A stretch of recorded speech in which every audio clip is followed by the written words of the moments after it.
Olá, eu sou a Malu Rosado, você está no canal Embarque Autorizado e te convido a fazer essa viagem conosco. Antes de mais nada, quero te pedir para se inscrever no canal, dar um like nesse vídeo e comenta aqui embaixo todas as dúvidas que você tem a respeito de morar nos Estados Unidos, visto EB2NW, qualquer outra dúvida que você tenha, coloca aqui e a gente vai responder para você. Bom, hoje eu vou falar um pouquinho sobre um visto que tem sido queridinho dos brasileiros. E por uma razão muito específica. Imagine que para entrar nos Estados Unidos normalmente é um critério, uma burocracia muito grande, né? Você conseguir um visto para lá, um green card. E o EB2NW é praticamente uma porta com muito mais facilidade, muito menos burocracias do que outros. Obviamente tem uma série de critérios que precisam ser seguidos, mas uma vez que você se enquadre neles, é um visto que é muito interessante. Só para dar um exemplo para vocês, hoje os Estados Unidos têm 187 tipos de visto. Um exemplo, o EB5, por exemplo, é um visto de investidor, que exige no mínimo $900 mil do empreendedor que vai para lá, abrir uma empresa lá, e precisa contratar 10 funcionários por um período de 2 anos, manter a empregabilidade do país. Então, para vocês terem uma ideia do quão difícil é se conseguir, né, um visto nos Estados Unidos. O EB2NW, diferente desses vistos mais burocráticos, ele exige somente que você seja um profissional extremamente qualificado, que você tenha comprovações acadêmicas e profissionais, né, validadas. E uma vez que você se enquadra no perfil, eu vou contar um pouquinho para vocês sobre as exigências e critérios do visto, você automaticamente é elegível a aplicar para esse visto. E, obviamente, só para contar para vocês, a gente faz todo esse processo para vocês. A gente tem um time bacanérrimo na Flórida de advogados, consultores, PhDs. E se você tem interesse em fazer a sua aplicação, coloca uma mensagem aqui embaixo e alguém do nosso time vai fazer contato com você. Grande vantagem do EB2NW é que é um visto em que você pode fazer a aplicação por si próprio. Obviamente que é um visto extremamente complexo para fazer o processo todo, mas os Estados Unidos te permite fazer essa aplicação por você mesmo. Então, diferente de qualquer outro visto, você precisa de fato de uma oferta de emprego, um sponsoramento, alguém que já tem um emprego nos Estados Unidos te oferecendo. Então, essa é uma vantagem muito grande também dele. Para você entender de forma resumida, Malu, mas por que os Estados Unidos oferecem esse visto? Por que esse visto é tão diferenciado? Entendam que os Estados Unidos é um país extremamente competitivo, obviamente, né, capitalista, e eles querem profissionais extremamente qualificados para movimentarem e aquecerem a economia do país. Então, terem pessoas extremamente qualificadas para eles é um diferencial competitivo muito grande. Então, por essa razão, eles, por outro lado, embora você está aplicando para ir para lá, eles estão investindo também em ter profissionais extremamente qualificados que fazem com que o país cresça, se desenvolva e seja próspero. Então, eles não são bobos. Quais são as formas de entrada, então, para esse visto? Hoje existem 2 portas extremamente distintas de entrada para o visto EB2NW. A primeira delas é o Advanced Degree. Malu, o que é Advanced Degree?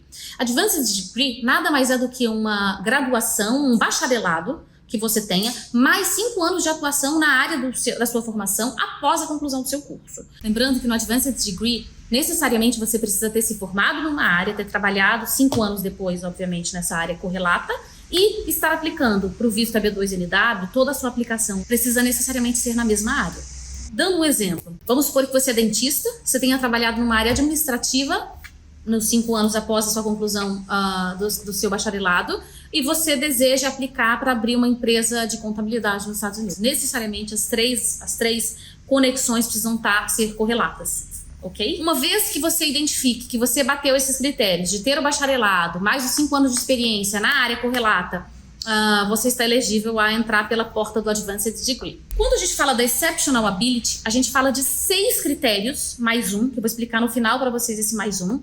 E desses 6 critérios, no mínimo, você precisa bater 3. A gente fala dos 6 critérios. Se 3 deles se enquadrarem no seu perfil, você também está elegível para entrar por essa porta. Então, entenda bem, existem várias frentes. Identificou que pela Advanced Degree não vai ser possível, né, fazer a sua aplicação, a gente checa pela Exceptional Ability se você consegue bater os 3 critérios mínimos exigidos, né, e com isso a gente faz toda a aplicação. Vou te contar um pouquinho então dos critérios do Exceptional Ability. Critério número 1 da Exceptional Ability. Se você tem um diploma de nível superior, seja ele bacharelado, seja ele tecnólogo, seja ele licenciatura, e que seja regulamentado, no Brasil, por exemplo, é o MEC, né, pelo órgão regulador do país em que você se formou, necessariamente você já bateu o critério número 1, que é muito bacana. Então, critério número 2 é que você tenha no mínimo 10 anos de experiência na área em que você está fazendo o pleito para os Estados Unidos. Então, suponhamos que você queira, no seu pleito para os Estados Unidos, a gente esteja colocando que você vai abrir uma academia de ginástica. Você necessariamente precisa ter no mínimo 10 anos de experiência nessa área,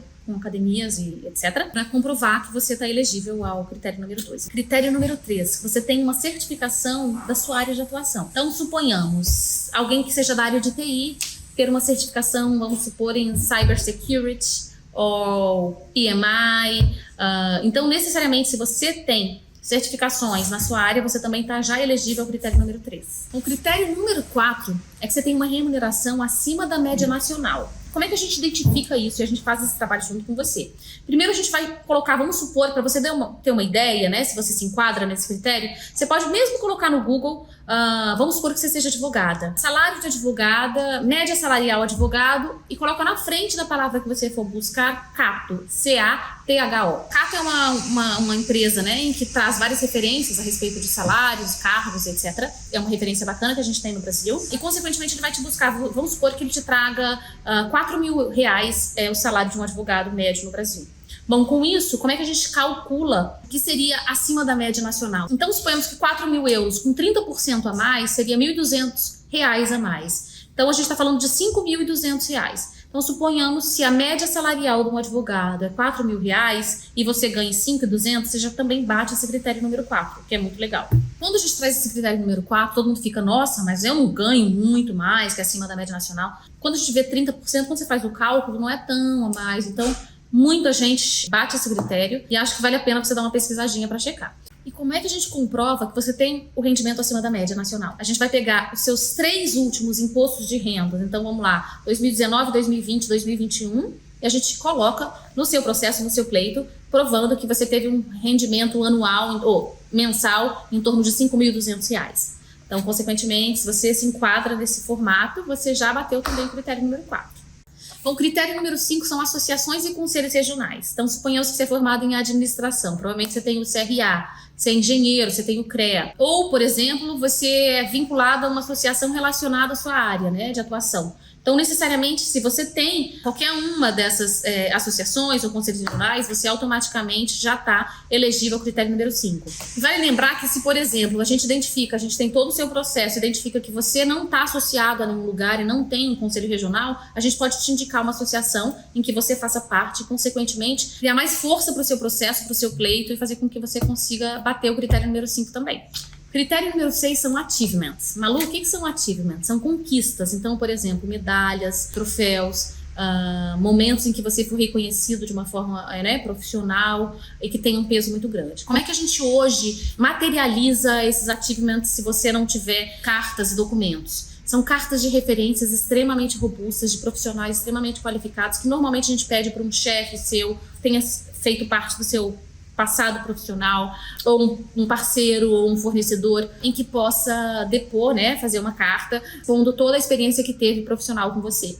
Então, normalmente a gente pega em torno de 4 ou 5 cartas muito, muito robustas. A gente orienta, a gente tem um time de profissionais que faz todo esse processo junto com você. Forma de trabalhar a 4 mãos, que a gente diz, porque a gente precisa dessa interação com vocês, mas a gente orienta e faz todo esse processo junto com vocês para a gente conseguir cartas extremamente robustas e conseguir validar esse critério também número 6. Eu não sei se vocês se lembram que a gente falou do mais um, né? Então eu falei que são 6 critérios mais um.